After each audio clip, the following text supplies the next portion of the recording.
Everyone, welcome back to my YouTube channel online dot solution. Students, आज हम पढ़ेंगे class 10th का इतिहास लेसन 3, जो कि हमारा है हिंद चीन में राष्ट्रवादी आंदोलन। स्टूडेंट्स, रोज की भांति आज भी हम आप सभी के लिए लेकर आए हैं वीवीआई ऑब्जेक्टिव क्वेश्चन, जो कि 2024 के लिए बहुत ही इम्पोर्टेंट साबित होगी। तो दोस्तों, चलिए आज का सेशन स्टार्ट करते हैं। चलते हैं आज का पहला क्वेश्चन पे, जो कि हमारा है हिंद चीन पहुंचने वाले प्रथम व्यापारी कौन थे।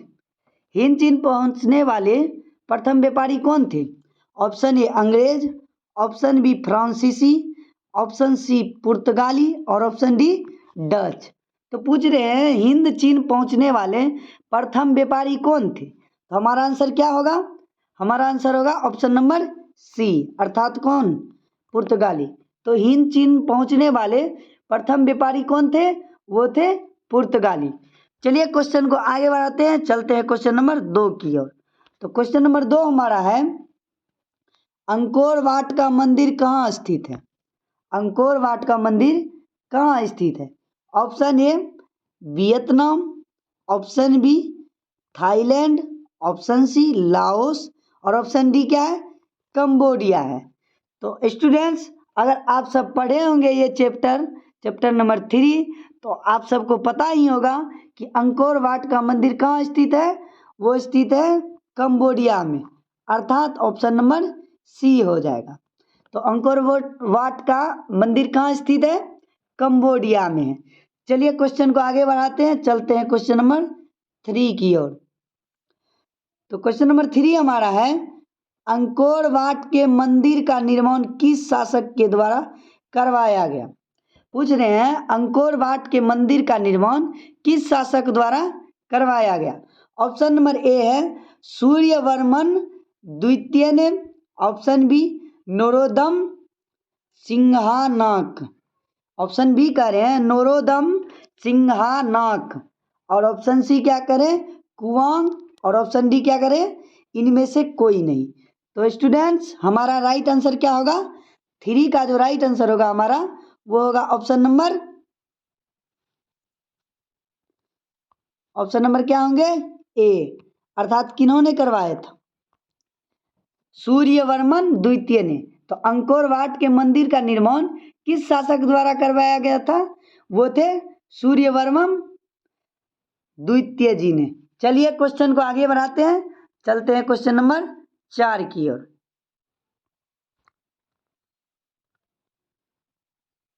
क्वेश्चन नंबर 4 हमारा है मार्च 1946 में फ्रांस एवं वियतनाम के बीच होने वाला समझौता किस नाम से जाना जाता है? क्वेश्चन पूछ रहे हैं मार्च 1946 में फ्रांस एवं वियतनाम के बीच होने वाला समझौता किस नाम से जाना जाता है? ऑप्शन ए जिनेवा समझौता, ऑप्शन बी हनोई समझौता, ऑप्शन सी पेरिस समझौता और ऑप्शन डी क्या करें? धर्म निरपेक्ष समझौता। तो हमारा राइट आंसर क्या होगा? 4 का जो हमारा राइट आंसर होगा वो होगा ऑप्शन नंबर बी, अर्थात क्या करें? हनोई समझौता। तो मार्च 1946 में फ्रांस एवं वियतनाम के बीच होने वाला समझौता क्या था? वो था हनोई समझौता। चलिए क्वेश्चन को आगे बढ़ाते हैं, चलते हैं क्वेश्चन नंबर 5 की ओर। क्वेश्चन नंबर 5 हमारा क्या है? क्वेश्चन नंबर 5 हमारा है हिंद चीन क्षेत्र में कौन से देश आते हैं? हिंद चीन क्षेत्र में आने वाले देश का नाम पूछ रहे हैं।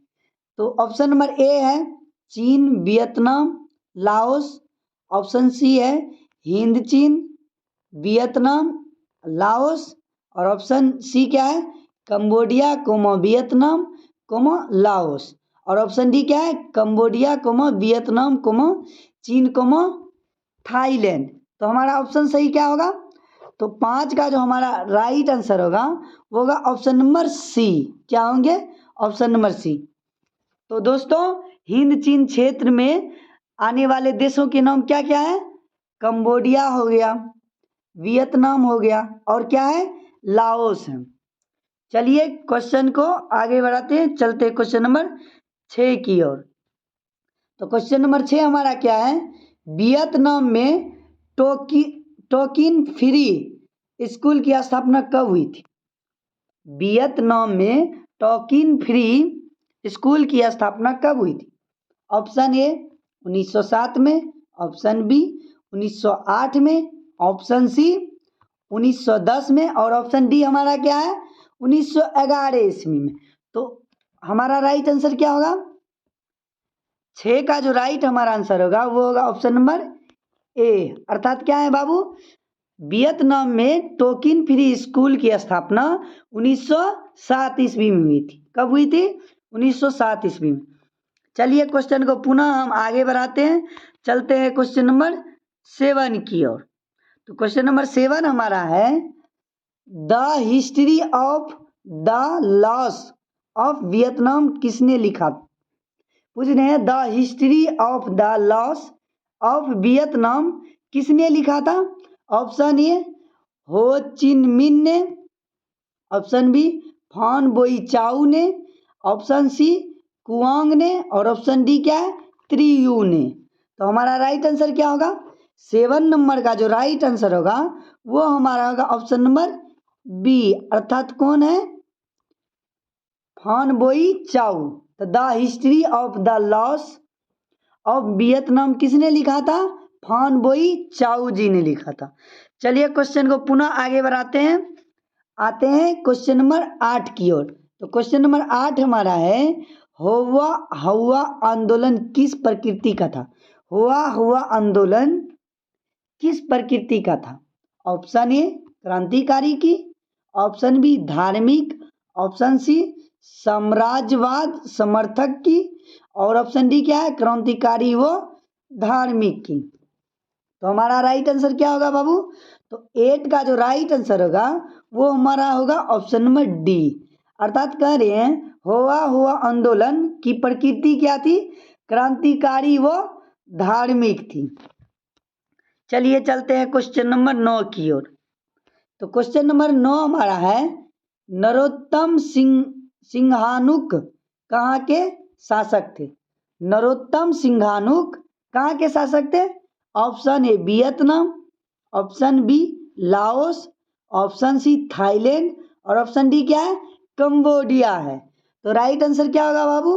तो हमारा जो 9 का राइट आंसर होगा वो होगा ऑप्शन नंबर डी, अर्थात कंबोडिया। तो नरोत्तम सिंहानुक कहाँ के शासक थे? वो थे कंबोडिया के। चलिए चलते हैं क्वेश्चन नंबर 10 की ओर। तो क्वेश्चन नंबर 10 हमारा है, हिंद चीन में बसने वाले फ्रांसीसी कहे जाते हैं, अर्थात कह रहे हैं हिंद चीन में बसने वाले फ्रांसीसी को हम क्या नाम से जानते हैं? ऑप्शन ए फ्रांसीसी, option B general, option C कोलोन, और ऑप्शन डी क्या है, शासक वर्ग। तो राइट आंसर क्या होगा? 10 का जो राइट आंसर होगा वो होगा ऑप्शन नंबर सी, अर्थात कौन है जी, कोलोन है। तो हिंद चीन में बसने वाले फ्रांसीसी कहे जाते हैं, क्या कहे जाते हैं? तो उसे कोलोन नाम से जाना जाता है। चलिए आते हैं क्वेश्चन नंबर 11 की तरफ। क्वेश्चन नंबर 11 हमारा है कि हिंद चीन क्षेत्र में अंतिम युद्ध की समाप्ति के समय में अमेरिकी राष्ट्रपति कौन थे?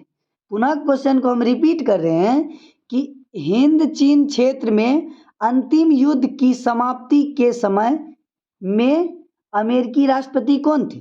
Option A Roosevelt, option B Nixon, option C George Bush, और ऑप्शन डी क्या है, वॉशिंगटन है।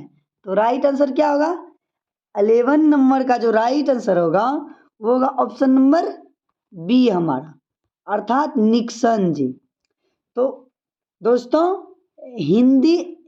हिंद चीन क्षेत्र में अंतिम युद्ध की समाप्ति के समय अमेरिकी राष्ट्रपति जो थे वो कौन थे? तो वो निक्सन जी थे। कौन थे?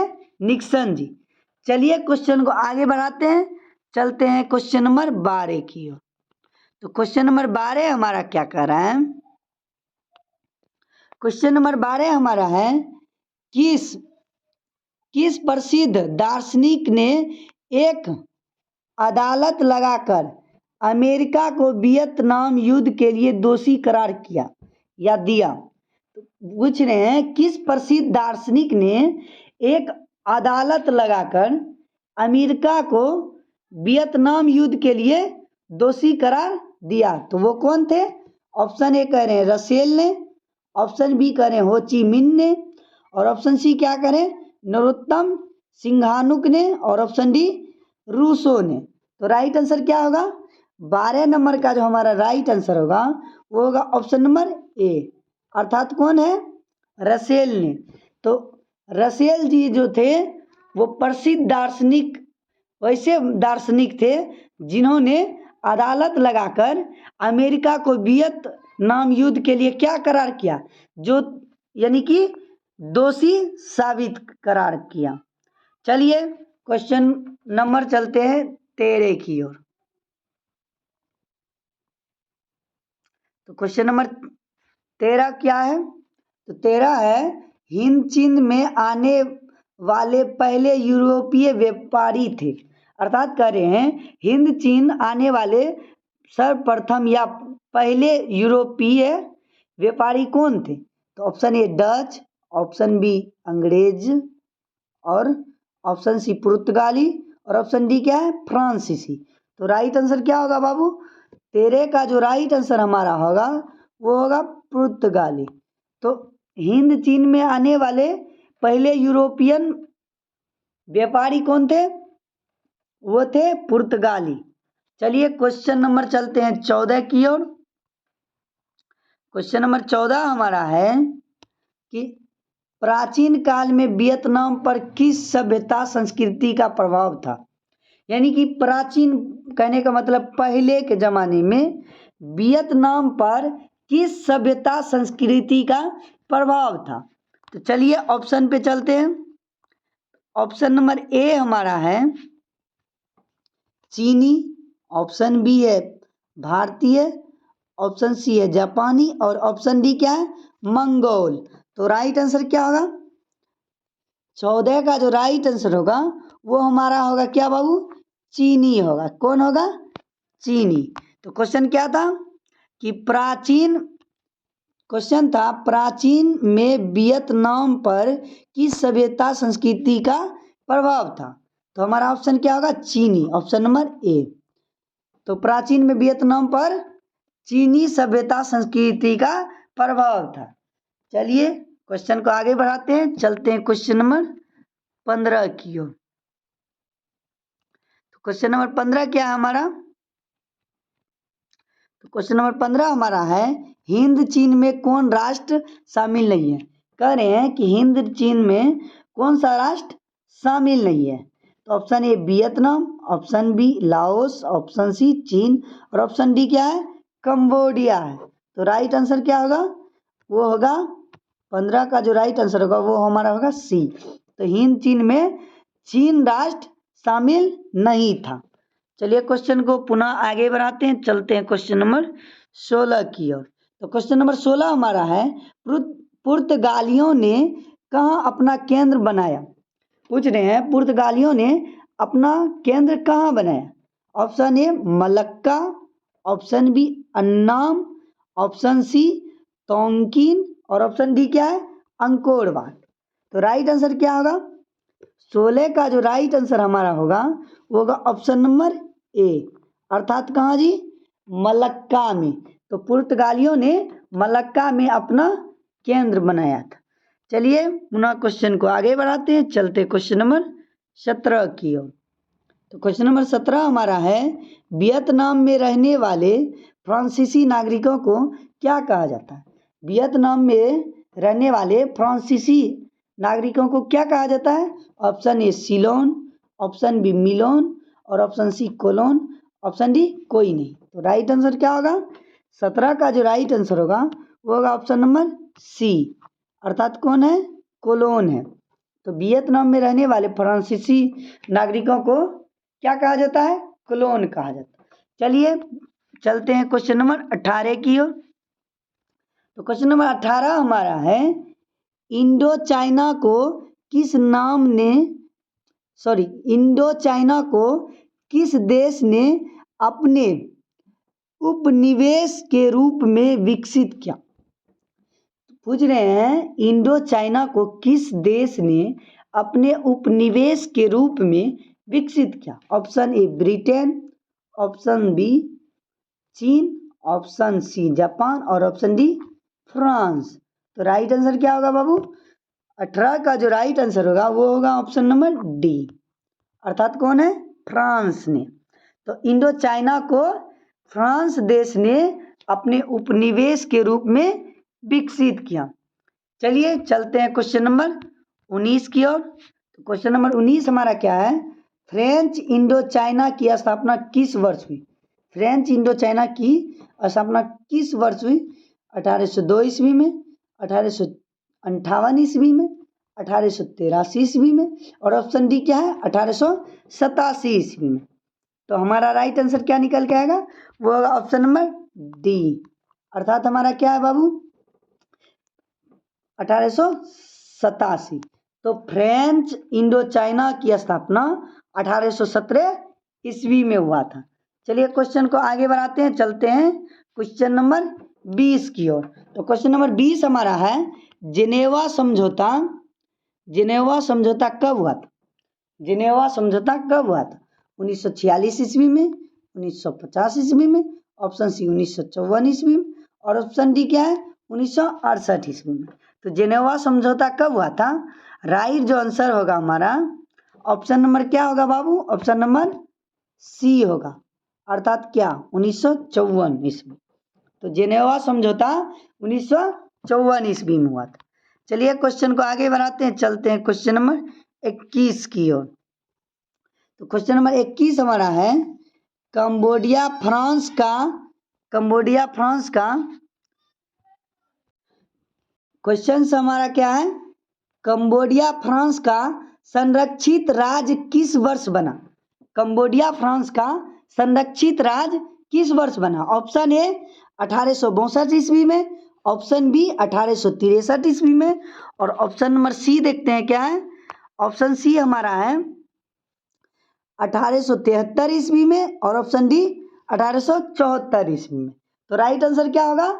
कंबोडिया फ्रांस का संरक्षित राज्य किस वर्ष बना था? तो हमारा जो राइट आंसर निकल के आएगा वो होगा ऑप्शन नंबर बी। क्या होगा बाबू? Option number B, option number B हो जाएगा। कंबोडिया फ्रांस का संरक्षित राज्य किस वर्ष बना था? तो वो बना था 1863 ईस्वी में। चलिए क्वेश्चन को आगे बढ़ाते हैं, चलते हैं क्वेश्चन नंबर 22 की ओर।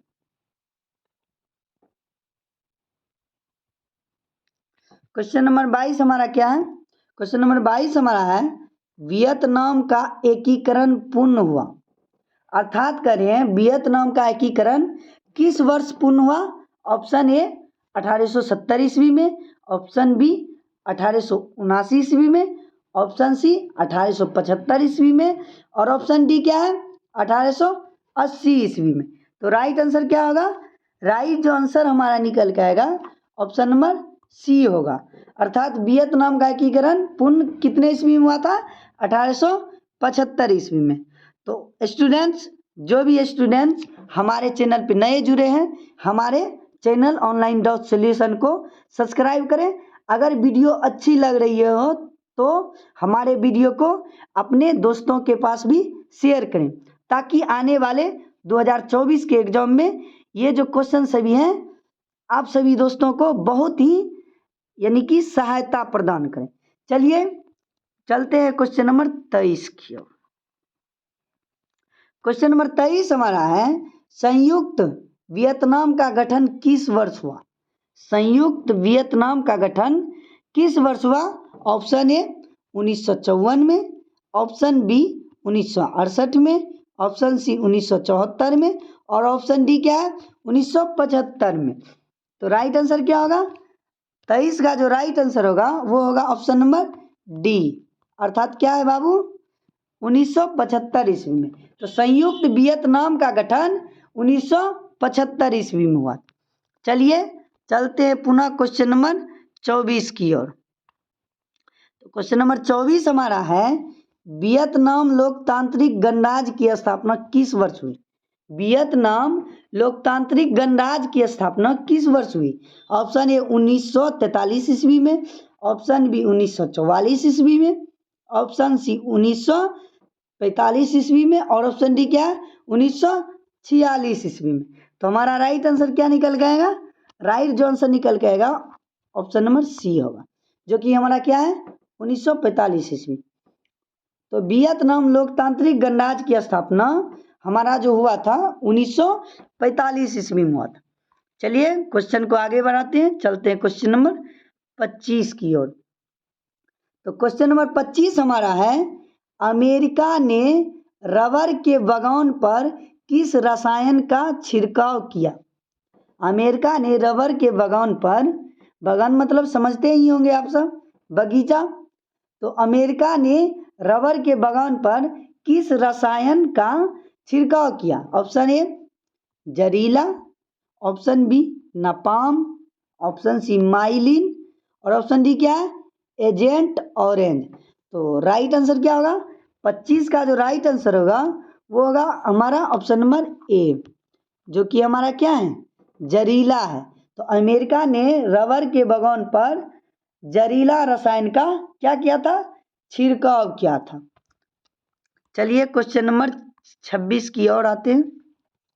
तो क्वेश्चन नंबर 26 हमारा है, लाल खमेर सेना किसकी थी? लाल खमेर सेना किसकी थी?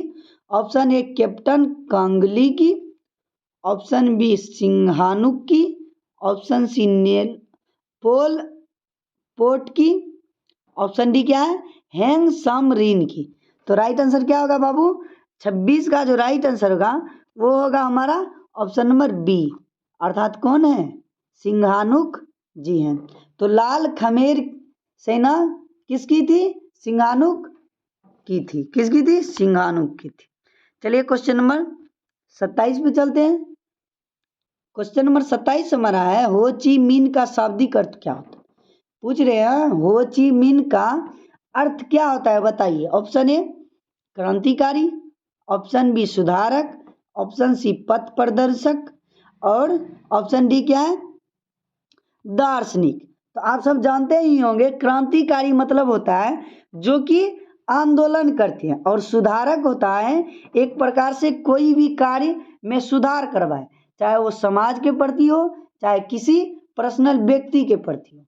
और पथ प्रदर्शक यानी कि जो रास्ते सब पे जो जुलूस निकालते हैं उसी को क्या कहते हैं पथ प्रदर्शक। और डी में जो दार्शनिक है, दार्शनिक कहने का मतलब कहीं पे घूमने उमने यानी कि कहीं पे आगमन करने वाले व्यक्ति जो कि दूसरे दूसरे जगह जाके किसी भी चीज का यानी कि दर्शन करते हैं। तो हमारा राइट आंसर क्या होगा? 27 का जो हमारा है करें हो ची मिन का शाब्दिक अर्थ क्या होता है, अर्थात हो ची मिन का जो राइट आंसर निकल के आएगा ऑप्शन नंबर सी होता, अर्थात पथ प्रदर्शक। हो ची मिन का शाब्दिक अर्थ क्या होता है?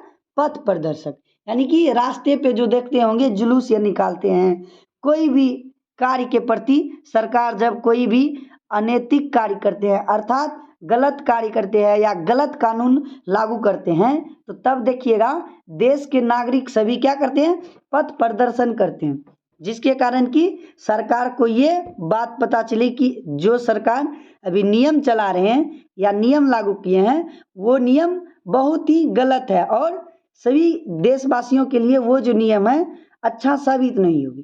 तो जब हम सब पथ प्रदर्शन करते हैं तो तब जाके सरकार को ये गलती महसूस होती है और या तो उस कानून को बंद करवा देते हैं या तो उसकी अच्छी तरीके से सुधार किया जाता है, जिसको बोलते हैं मॉडिफाई करते हैं।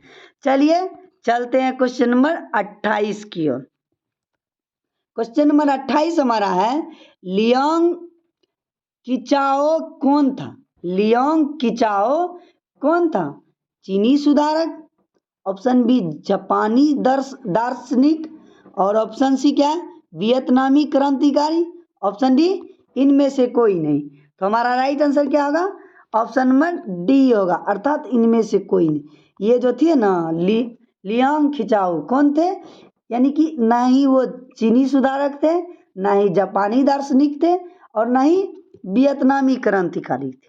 चलिए क्वेश्चन को आगे बढ़ाते हैं, चलते हैं क्वेश्चन नंबर 39 की ओर, 29 की ओर। तो क्वेश्चन नंबर 29 हमारा है, वियतनामी कम्युनिस्ट पार्टी के संस्थापक कौन थे? वियतनामी कम्युनिस्ट पार्टी के संस्थापक कौन थे?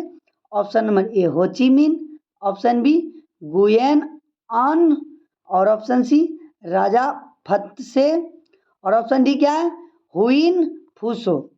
तो हमारा राइट आंसर क्या होगा? 29 का जो राइट आंसर निकल के आएगा वो होगा ऑप्शन नंबर ए, अर्थात कौन? हो ची मिन, वही हो ची मिन, जिसका शाब्दिक अर्थ क्या होता है? पथ प्रदर्शक। तो वियतनामी कम्युनिस्ट पार्टी के संस्थापक कौन थे? हो ची मिन जी थे। चलिए क्वेश्चन को आगे बढ़ाते हैं, चलते हैं क्वेश्चन नंबर 30 की ओर। क्वेश्चन नंबर 30 की ओर चलते हैं।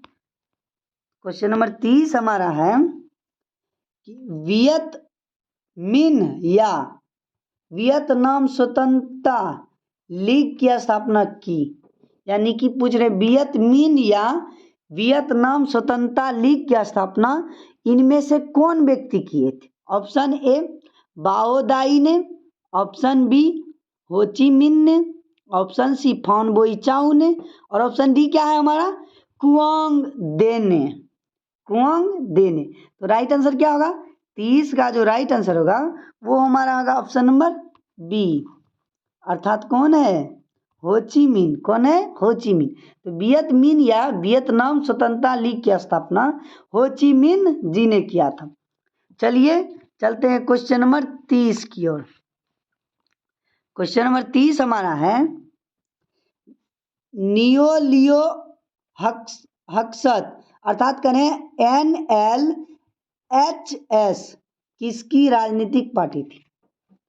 पुनः क्वेश्चन को रिपीट कर रहे हैं, नियो लियो हक्सत अर्थात NLHS किसकी राजनीतिक पार्टी थी? ऑप्शन ए वियत मिन की, ऑप्शन बी वियत कांग की, ऑप्शन सी पाथेट लाओ की, और ऑप्शन डी क्या? जनरल लोन नॉल की। तो राइट आंसर क्या होगा? 31 का जो राइट आंसर होगा वो हमारा होगा ऑप्शन नंबर सी, अर्थात कौन है? तो पाथेट लाओ की। तो नियो लियो हक्सत किसकी राजनीतिक पार्टी थी? तो वो थी पाथेट लाओ की। चलिए चलते हैं आज का क्वेश्चन नंबर लास्ट पे, जो कि हमारा 32 है। तो क्वेश्चन हमारा है, रेवोल्यूशनरी सोसाइटी अर्थात कहें दुई तान होई की स्थापना किसने की थी? पूछ रहे हैं, क्वेश्चन पुनः रिपीट कर रहे हैं, रेवोल्यूशनरी सोसाइटी दुई तान होई की स्थापना किसने की थी? ऑप्शन ए कुआंग डे ने, ऑप्शन बी फॉन बोई चाउ ने, ऑप्शन सी फॉन चू चिन्ह ने त्रिन ने, और ऑप्शन नंबर डी क्या है? त्रियु अयु ने। तो राइट आंसर क्या होगा? 22 यानी कि 32 का जो राइट आंसर होगा वो होगा ऑप्शन नंबर बी, अर्थात कौन? फॉन बोई चाउ ने। तो रेवोल्यूशनरी सोसाइटी अर्थात कहें दुई तान होई की स्थापना किसने की थी? वो किए थे फॉन बोई चाउ ने। तो आज का सेशन यहीं पे समाप्त होता। तो दोस्तों हमारे चैनल पे आज जो भी नए जुड़े थे हमारे चैनल को सब्सक्राइब करें और घंटा का जो चिन्ह है उसे ऑल करके प्रेस कर दे। तो स्टूडेंट्स अगर इसी ही प्रकार के वीडियो देखना चाहते हैं तो हमारे चैनल को सब्सक्राइब करें, ठीक है, और ज़्यादा से ज़्यादा मात्रा में हमारे चैनल पे सभी क्वेश्चन का कमेंट में जवाब दें, ताकि जो आप सभी का याददाश्त है बहुत ही मजबूत होगा। और सभी इसी प्रकार के ऑब्जेक्टिव सभी सब्जेक्ट के ऑब्जेक्टिव के लिए हमारे चैनल को सब्सक्राइब करें। अगर वीडियो अच्छी लग रही है तो अपने दोस्त के भी पास शेयर करें। चलिए तब तक के लिए धन्यवाद। Have a nice day. God bless you.